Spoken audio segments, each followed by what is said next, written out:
Well, hello, and thanks for watching this Enlit Europe episode, in which we talk today to the Secretary General of Eurelectric, Kristian Ruby, about the innovations that will be needed to achieve an energy system powered by renewable sources. Kristian, welcome. Thanks for taking the time to share some thoughts with us on this important issue. Thank you very much. So we're focusing on innovation as the driver for change because the International Renewable Energy Agency recently completed a study looking at the innovation landscape. It included 30 specific briefs, each of which were designed to help countries unlock innovation. And last week, some of the people involved in that study took part in a joint IRENA and Inlit webinar to discuss the findings. I know that Eurelectric's own study on electrification was quite an influence on IRENA's report. So maybe I could start by asking you about that study and how innovation is driving forward electrification. Absolutely. Yeah, so we did a major study back in 2018 where we involved essentially every expert we have in this sector and worked very closely with McKinsey to find out what does it take to drive the entire European economy to a net zero emissions level by mid-century. And what we found there is that electrification plays an absolutely key role. There's essentially no way around electrification if you want to decarbonize the energy system, and also if you want to introduce more renewables.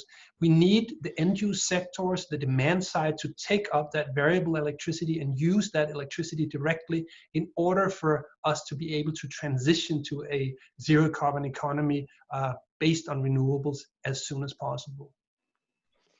Absolutely. And what's your impression of how IRENA focused on electrification in their study, and how important is this study in accelerating the energy transition, do you think, around the world?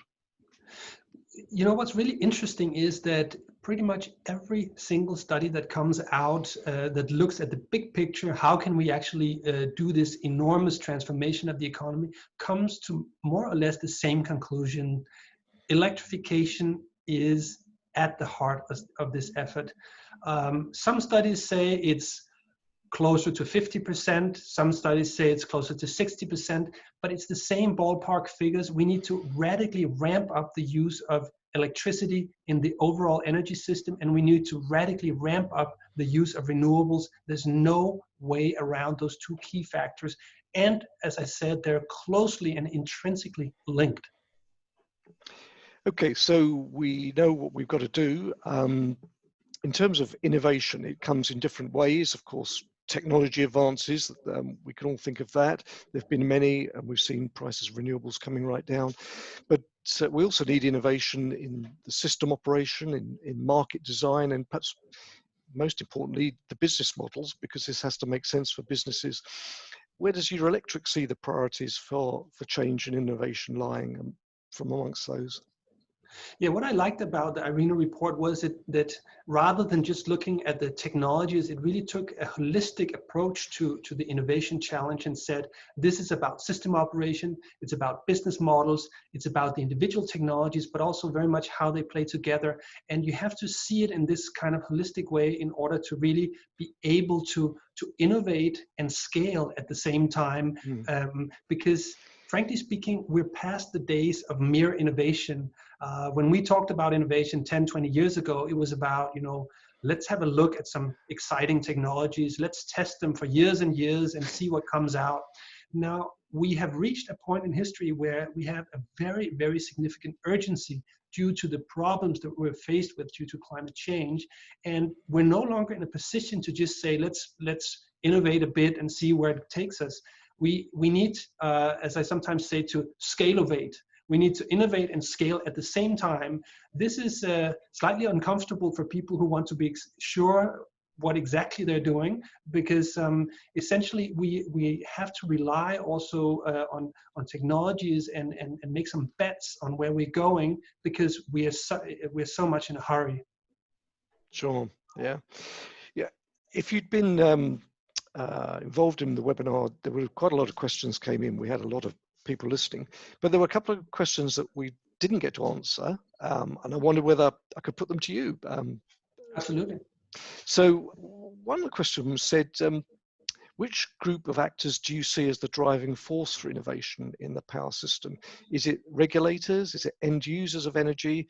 Is it businesses that develop innovations? Or is it other actors?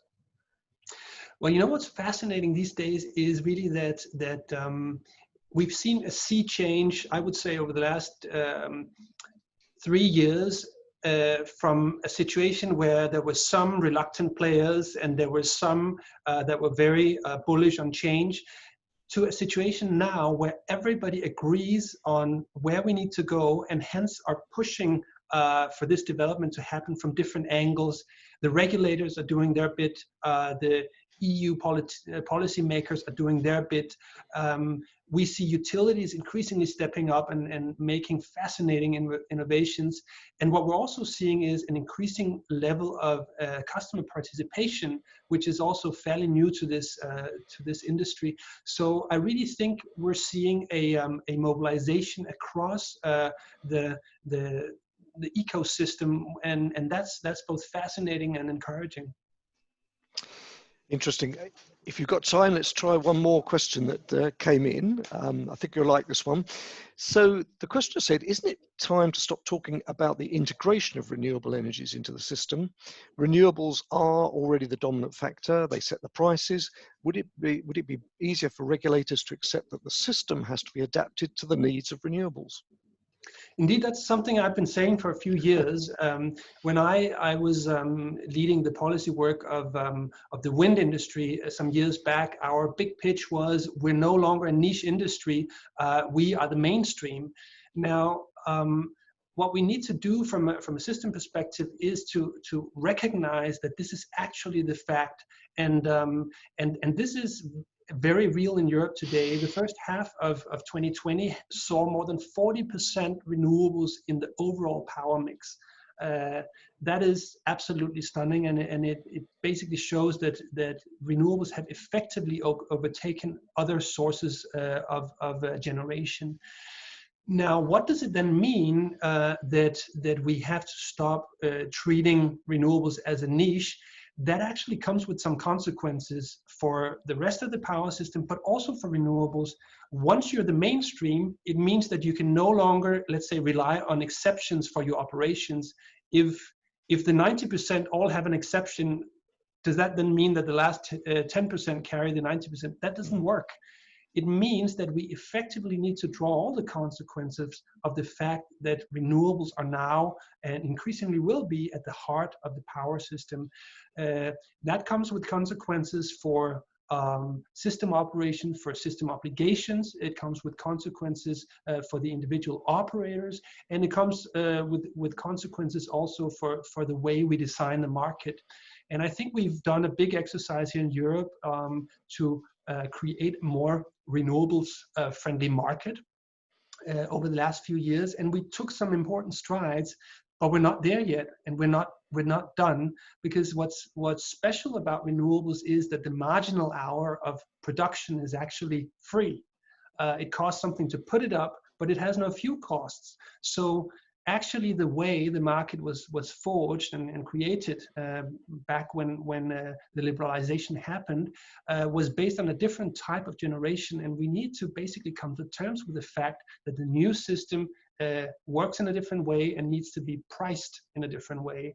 And then we need to make sure that we also have a proper way of remunerating flexibility and backup, because this system will rely on backup also for a while to come. Oh. And also when we look at the flexibility technologies such as storage, it is critical that there is a solid business model for storage and other types of flexibility sources. Sure. Well, we're getting into an area we could go on for a long while talking about storage, and that takes us into the hydrogen area, but I think that's for another day.